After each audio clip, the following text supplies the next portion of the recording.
कल दिनांक 14 अप्रैल 2023 को पूरे बेगूसराय जिला में सामाजिक, राजनीतिक व अन्य संगठनों के द्वारा संविधान निर्माता डॉक्टर भीमराव अंबेडकर की 139वीं जयंती मनाई गई। कहीं पटाखे छोड़े गए, कहीं ऑर्केस्ट्रा की धूम पर थिरकते हुए लोग देखे गए, तो कहीं राजनीतिक दल के नेता लोग अपनी राजनीतिक रोटी सेकते हुए देखे गए। 2024 के आगामी चुनाव की तैयारी में अपनी मूवमेंट को बनाते देखे गए। कोई सारा श्रेय केंद्र सरकार को देते देखे गए, तो कोई सारा श्रेय राज्य सरकार को देते देखे गए। चलिए इस कार्यक्रम में ये लोग क्या कहते हैं हम आप लोगों को सुनवाते हैं और दिखाते हैं कि डॉक्टर भीमराव अंबेडकर की जयंती के साथ और उनके पीछे किस प्रकार 2024 की लोकसभा चुनाव की तैयारी ये लोग कर रहे हैं। आज उनकी जयंती है, के लिए मैं श्रद्धा सुमन अर्पित करती हूँ। और साथ में इनका जो देश के लिए देन था, आज उनके लिखे हुए अति पर सारा दुनिया चल रही है। तो हम आज के नेता, आज के युवा, आज के पीढ़ी को मैं ये संदेश देना चाहती हूँ कि इंसान जन्म तो एक जैसे लेते हैं, लेकिन कर्म से पहचाने जाते हैं। तो जिस विभाग में आप हैं, जिस क्षेत्र में हैं, अपने कर्म को निभाइए और कर्म के साथ चलिए, ताकि दुनिया एक न एक सभी दिन आपको याद रखे। भीमराव अम्बेडकर जी का जयंती मनाया गया है, इस उपलक्ष्य में क्या संदेश देना चाहेंगे यहाँ के नगरवासियों? आज तो जयंती जो मनाई गई, मैं उनको शुभकामना देता हूँ हृदय से। आज के दिन जो है सो, और बाबा साहब अम्बेडकर संविधान के निर्माता थे और अपने समाज के लिए एक रास्ता बनाए थे, जो इनको दलितों, पिछड़ों को जो नहीं मिलता था, उस समय जो हक नहीं मिलता था, वो हक के लिए लड़े और आज जो है सो उनको मिला। और अब जो है ना, हमारे जो समाज के लोग हैं सब तो मिल के अब चल रहे हैं, और समाज के लोग जो है ना उन्हीं के तरह पढ़े लिखे और जो संविधान निर्माता थे उनके नक्शे कदम पर चले। और पूर्वजों की जो जयंती और पुण्यतिथि मनाई जाती है, उसके नक्शे कदम पर चलने के लिए, अनुसरण करने के लिए हम कहते हैं सभी बच्चे को। डॉक्टर भीमराव अंबेडकर जो हमारे संविधान के निर्माता भी कहे जाते हैं और हैं भी, जिनकी जयंती आज भारतीय जनता पार्टी के जिला कार्यालय में मनाई जा रही है। जिला परिषद के अध्यक्ष भी हैं, भाजपा के वरिष्ठ कार्यकर्ता भी यहाँ पे हैं। सर, पूरे जिले वासियों को इस जयंती के अवसर पर क्या संदेश है? देखिए, बहुत बहुत धन्यवाद। आज पूरे पार्टी के कार्यकर्ता पार्टी कार्यालय में उपस्थित होकर के बाबा साहब का दिए हुए मार्गदर्शन और संविधान जो लिख करके बाबा साहब गए, उस विचार को व्यक्त करते हुए तमाम लोग बाबा साहब के चरणों में श्रद्धा सुमन अर्पित किए। और हमें भी मौका मिला कि मैं भी आज इस कार्यक्रम में उपस्थित हूँ, और फिर आगे बखरी में भी कार्यक्रम है, इसलिए तमाम अध्यक्ष महोदय से या पार्टी कार्यकर्ता से आदेश लेकर बखरी अब हम प्रस्थान कर रहे हैं। उनके बताए हुए मार्ग पर हम लोग चलेंगे। देश के प्रधानमंत्री बाबा साहब के जो है पंच तीर्थ का जो स्थापना किए हैं, जैसे लंदन है, मध्य प्रदेश है, पंच तीर्थ का जो है माननीय प्रधानमंत्री महोदय जो है स्थापना किए हैं, वह देश में एक बहुत बड़ा देखने का चीज़ है और सीखने का चीज़ है। जायदे नहीं कुछ कहते हुए मैं आगे भी प्रस्थान करूंगा और बाबा साहब के चरणों में श्रद्धा सुमन अर्पित। बहुत बहुत धन्यवाद। भारतीय जनता पार्टी के जिला कार्यालय में आज संविधान निर्माता डॉक्टर भीमराव अंबेडकर की जयंती मनाई जा रही है। हम शुरुआत करते हैं जिला से ऊपर क्वेश्चन लेकर के। सर, हमारे देश के प्रधानमंत्री के द्वारा 2023 के वर्ष में जाकर संविधान निर्माता डॉक्टर भीमराव अंबेडकर की जयंती को राष्ट्रीय अवकाश घोषित किया गया है। सर, इसको किस रूप में देखते हैं?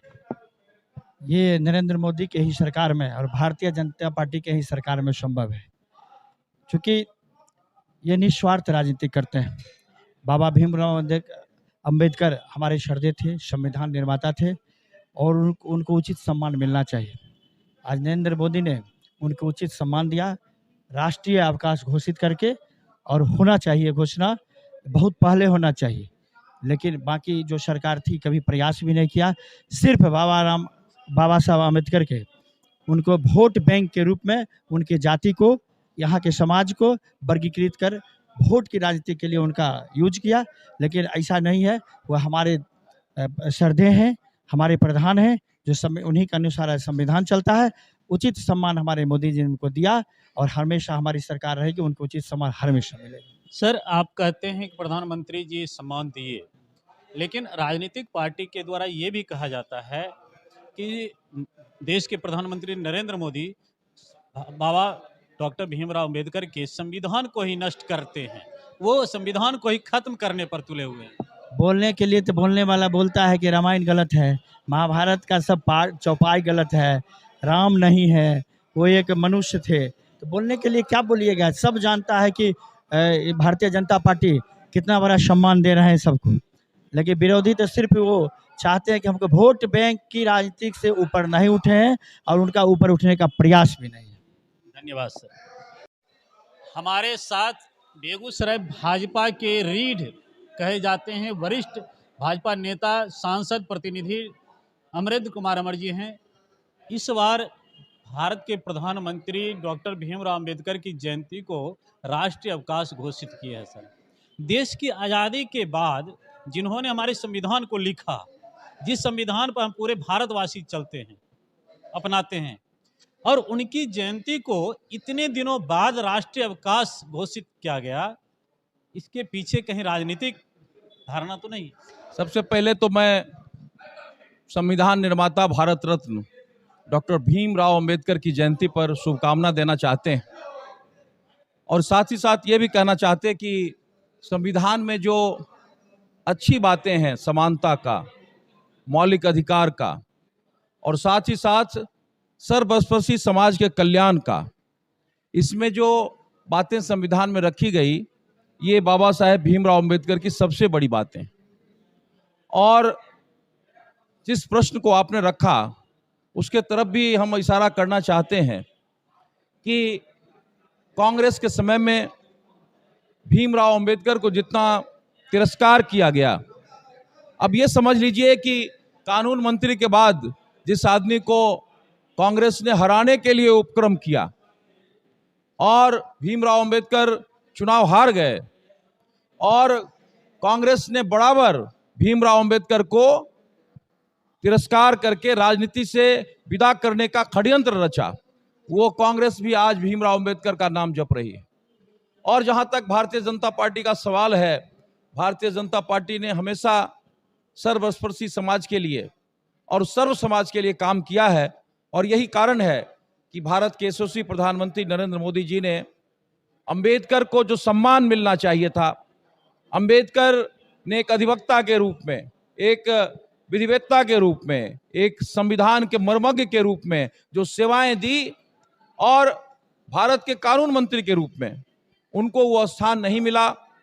और इसे आप समझ सकते हैं कि भारत रत्न भी उनको कितनी देर के बाद मिला, और आज यदि राष्ट्रीय अवकाश भी मिला तो भारतीय जनता पार्टी ने उस सपूत को, जिसने दलित समाज में पैदा होने के बाद भी पूरे लोकतंत्र की खूबसूरती के लिए समानता जैसे शब्द, नागरिक अधिकार जैसे शब्द, इनका समावेश कराया और एक सुंदर संविधान बनाया। हम अपनी बात खत्म करने से पहले ये कहना चाहते कि जब आप अंबेडकर को देखते हैं तो उनके चरित्र में दो विशेषताएं मिलती है। एक तो समानता जैसे शब्दों को लाकर उन्होंने पूरे समाज को, लोकतंत्र की आत्मा को जीवित रखा, और दूसरी तरफ हम आज के राजनेताओं को कहना चाहते हैं कि एक दलित समाज में पैदा होने के बावजूद भी ऊंची से ऊंची शिक्षा, और जब तक जिंदा रहे तब तक उन्होंने अध्ययन को नहीं छोड़ा। ये एक बड़ा मैसेज है कि लोकतंत्र में काम करने वाले राजनेता अध्ययनशील होना चाहिए, उनको समाज की बारीकियों को पढ़ने का समय निकालना चाहिए, तभी विजन पैदा होगा, और जब विजन पैदा होगा तभी सुशासन होगा, और जब सुशासन होगा तभी लोकतंत्र मजबूत होगा। बेगूसराय के पावर हाउस चौक पर आज संविधान निर्माता डॉक्टर भीमराव अम्बेडकर की जयंती को भव्य तरीके से मनाया जा रहा है। मुख्य अतिथि के रूप में पूर्व विधान पार्षद सह जदयू के वरिष्ठ नेता राम बदन राय जी हैं। हम इनसे बात करते हैं। सर, आज डॉक्टर भीमराव अम्बेडकर जिनके लिखे संविधान को मानकर हम लोग चलते हैं पूरे भारतवर्ष से, इस शुभ अवसर पर सर पूरे जिले वासियों को क्या संदेश देते हैं? सर, नहीं, पूरे जिलावासी पूरे अभी हम तीसरा जयंती में आए हैं। इससे पहले हम खबरौनी 10-12 बजे गए थे, फिर बखरी गए, फिर यहाँ आए। पूरा जिलावासी को हम सौहार्द का संदेश देते हैं और बाबा भीमराव अम्बेडकर के अनुसार, इनके संविधान के अनुसार हम देश में चलाना चाहते हैं। कुछ जो तत्व है इस देश को मनुवाद के रास्ते पर ले जाना चाहता है, सांप्रदायिकता के रास्ते पर ले जाना चाहता है। हम उसकी घोर निंदा करते हैं और आने वाला 24 का जो चुनाव है, बाबा साहेब भीमराव अम्बेडकर के पथ पर ये हिंदुस्तान चलेगा। किसी मनोवादी किसी संप्रदाय को इस देश में रहने नहीं देंगे हम लोग उखाड़ कर। सर, इस जयंती को 2024 के चुनाव से जोड़ा भी जा सकता है? नहीं, 2024 का है तो भीमवाद पर देश चलेगा, भीम के पद चिन्हों पर देश चलेगा, भीम के सिद्धांतों पर चलेगा, दलित और पिछड़ों के समानता के अधिकार के लिए चलेगा। जो जुल्म और अत्याचार अभी हो रहा है देश के कोने कोने, एक वर्ग जो बाबा साहेब अम्बेडकर ने कहा हिंदुस्तान में जो भी जन्म लिया है, चाहे हिंदू हो, मुस्लिम हो, सिख हो, ईसाई हो, सब बराबरी से जिएगा। लेकिन कुछ लोग इस देश को अपने बाप का देश बनाना चाहता है और इस देश के मुसलमानों का अपमानित करना चाहता है और बार बार कहता है इनको पाकिस्तान चला जाए। और ऐसा इसलिए कहते हैं कि उनके हाथ में सत्ता है और सत्ता से हटा देंगे तो हम लोग हल्दी गुर्दी छोड़ा देंगे उन लोगों को रोड पर। किसी RSS को देखना मुश्किल हो जाएगा।